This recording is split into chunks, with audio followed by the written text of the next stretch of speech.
Suite Consultancy. www.pakbettv.com. Ang ilong natin mga kapakbet ay ang most prominent part ng ating muka at ito ay kumakatawan sa ating self-esteem, kakayahang makipaghalubilo sa ibang tao at pag-uugali na meron tayo. Pagdating sa physiognomy mga kapakbet o face reading, ang pagbabasa ng ilong ay isang simbolismo ng yaman. Kaya naman, pinaniniwalaan na kaya mong malaman o matukoy ang iyong kapalaran batay sa ilong na meron ka, kung swerte ba o kung ikaw ba ay dadaan sa financial crisis. Sa pamamagitan ng laki, haba at kulay ng iyong ilong, malalaman mo kung ikaw ba ay swerte pagdating sa pera o hindi. Kaya naman, alamin na natin ito mga kapakbit.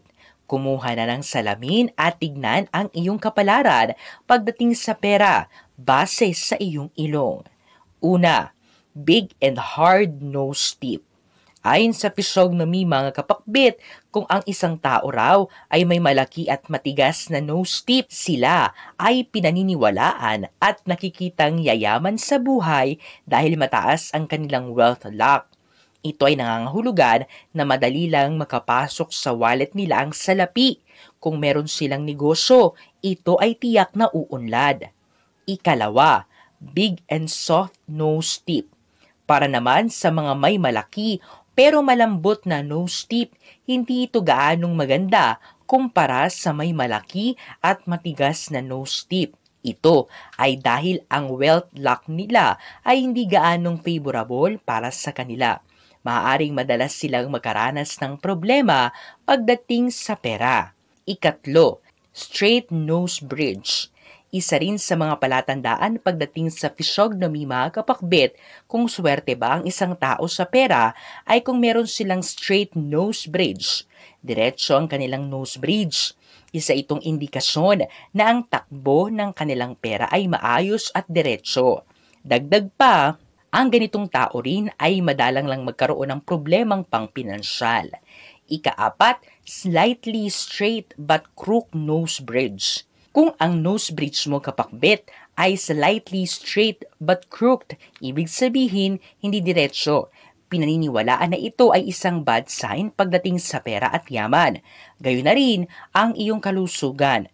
Nahirapan kayong makalikom ng ipon at pera kahit maayos naman ang inyong source of income. Ikalima, humped on the nose bridge.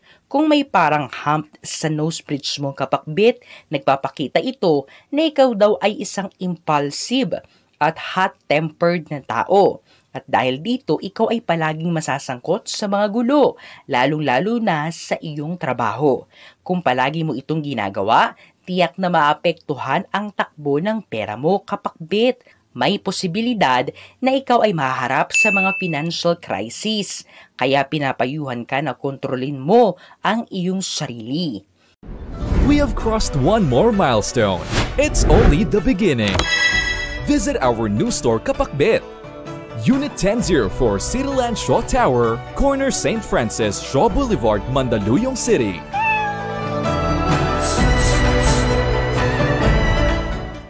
Ika-anim, rounded and fleshy nose wings.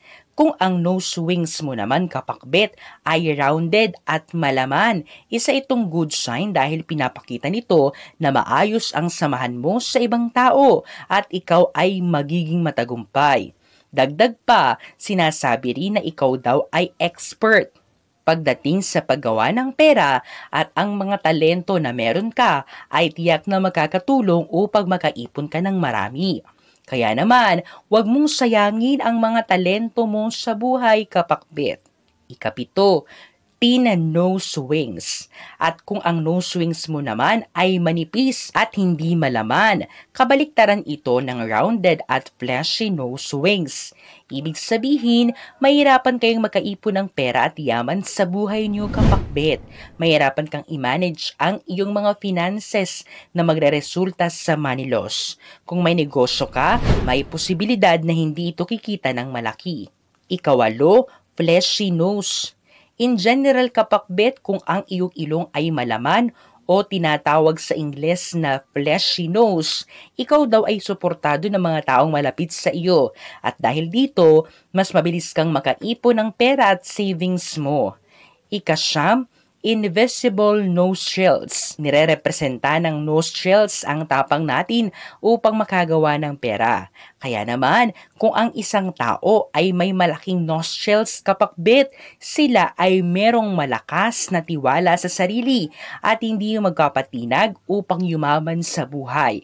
At kung ikaw naman ay may invisible nostrils, pinaniniwalaan na hindi agad mauubos at mawawala ang pera sa iyong wallet. Magtatagal ito sa iyo kapakbit. Ika-10, big nose but complements the face structure. At ang panghuling maswerteng senyales pagdating sa pera, base sa iyong ilong mga kapakbit, ay kung meron kang malaking ilong pero maganda itong tingnan sa iyong muka. Ibig sabihin, kinukomplement nito ang face structure mo. Ito lamang ay nangangahulugan na kayo ay merong matalas na wealth luck na makakatulong sa kauunlad ng iyong finances. Tama ba ang mga nabanggit mga kapakbit? I-comment nyo na yan. Gayunpaman, sa magiging takbo ng ating buhay mga kapakbit, ito ay dahil nasa mga desisyon pa rin natin kung ano ang magiging kapalaran natin pagdating sa ating pera o ano pa man yan. Ito ay gabay lamang at nakabatay sa physiognomy. Ang importante tayo ay nagsisika para umunlad ang ating mga buhay. Ang mga interpretasyong ito ay pawang gabay lamang. Nasa sa atin pa rin ang desisyon at tayo pa rin mismo ang may hawak ng ating kapalaran. Huwag po nating kalimutang magdasal at manalig sa may kapal, hindi niya po tayo pababayaan. Huwag kalimutang mag-subscribe, i-like at i-share ang videong ito sa inyong kapamilya at kaibigan. Maraming salamat sa panonood mga kapakbit.